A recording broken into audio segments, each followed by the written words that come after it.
Hola, hola, bienvenidos a una nueva clase virtual de Aprender, el canal número 1 del derecho en el mundo hispano. En esta clase vamos a estudiar el concepto de derecho. Esta clase forma parte de nuestro curso gratuito de Derecho Civil 1. Y si querés tener acceso total a este curso, solamente tenés que suscribirte a este canal y seguir el enlace que te dejo acá arriba. Si al finalizar la reproducción de este video te quedó alguna duda, te invito a que sigas el enlace que te dejo en el primer comentario para que puedas encontrar mucha más información sobre este y todos los temas de la materia. Ahora sí, sin más dilaciones, vayamos a la clase de hoy. Para dar inicio a esta clase, vamos a preguntarnos qué es el derecho. Y para dar respuesta a esta pregunta, vamos a utilizar como punto de partida el estudio del doctor Carlos Nino, plasmado en su obra Introducción al Análisis del Derecho del año 1980.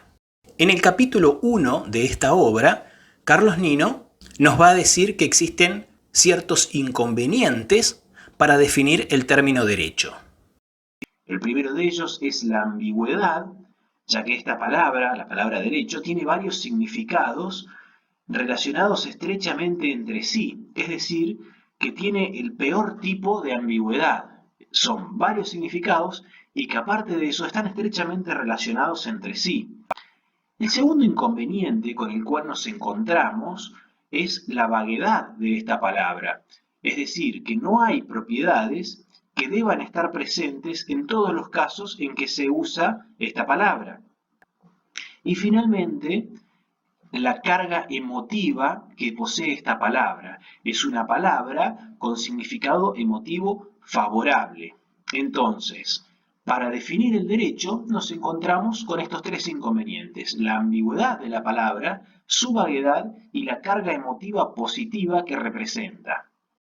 Finalmente, vamos a decir que desde el punto de vista objetivo, el derecho es un ordenamiento jurídico o sistema de normas con el fin de resolver potenciales problemas entre las personas.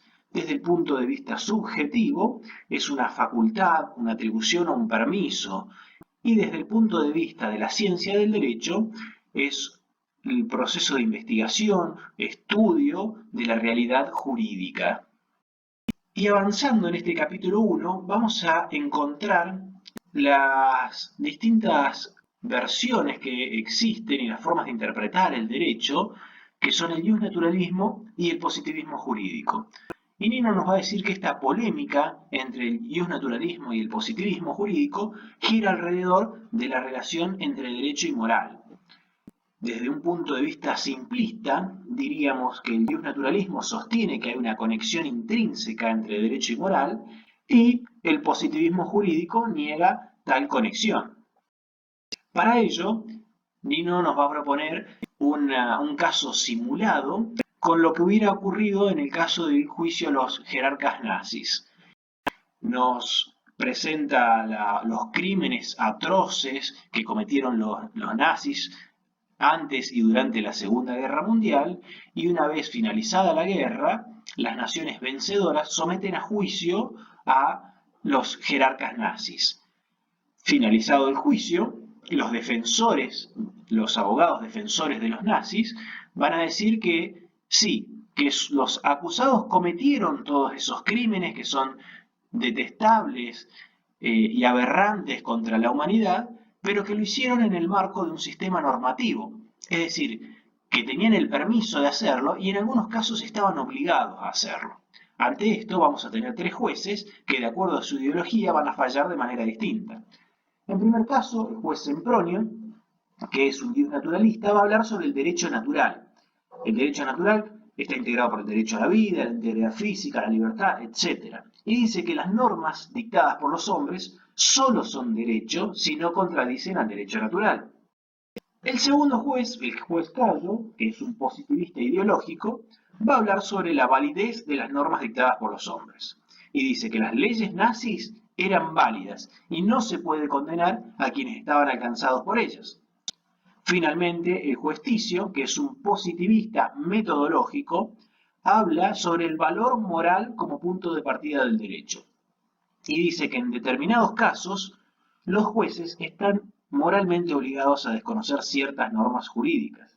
Es decir, que la obligación de obedecer normas jurídicas proviene de normas intrínsecamente obligatorias, que son aquellas de una moral crítica o ideal.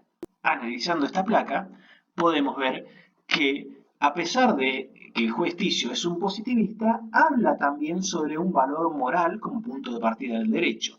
Entonces, aquella definición simplista que vimos en la placa anterior no es tan real como parece serlo. Y vamos a analizarlo a partir de este momento. El justnaturalismo dice que hay una conexión intrínseca entre el derecho y la moral. Y sus dos tesis son que hay principios morales y de justicia universalmente válidos y asequibles a la razón humana, y que una norma no puede ser calificada de jurídica si contradice aquellos principios morales o de justicia. Hay distintos tipos de justnaturalismo. Los más conocidos son el teológico, cuyo principal exponente es Santo Tomás de Aquino, que va a decir que el derecho natural es originado por Dios.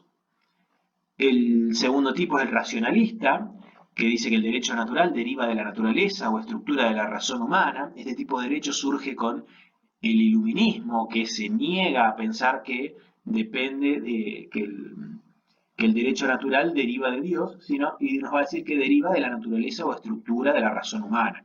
Finalmente, el historicista, que dice que el criterio para determinar lo bueno y lo malo depende del curso de la historia. En cuanto al positivismo jurídico, vamos a tener distintos tipos. El primero de ellos es el positivismo lógico, que habla sobre un escepticismo ético, y dice que los juicios éticos son subjetivos y relativos, no existen principios morales asequibles a la razón humana. Es decir, hay principios morales, pero no todos los seres humanos tienen los mismos principios morales. El positivismo ideológico dice que el contenido de las normas del derecho positivo debe ser aplicado por los jueces, haciendo caso omiso de sus escrúpulos morales. Ahora bien, este positivismo ideológico tiene un principio moral, que es respetar al derecho positivo. Y está muy relacionado con el formalismo jurídico, que hace referencia a las normas, y dice que el orden jurídico es un sistema autosuficiente capaz de proveer una solución unívoca para cualquier caso concebible. Finalmente, el positivismo metodológico o positivismo conceptual dice que en determinados casos los jueces están moralmente obligados a desconocer ciertas normas jurídicas, cuando ellas sean demasiado injustas como para ser obedecidas. Un sistema normativo es considerado como tal aun cuando esté en contra de ciertos principios morales. Es decir, que como podemos ver, el positivismo jurídico también habla sobre una relación entre el derecho y la moral.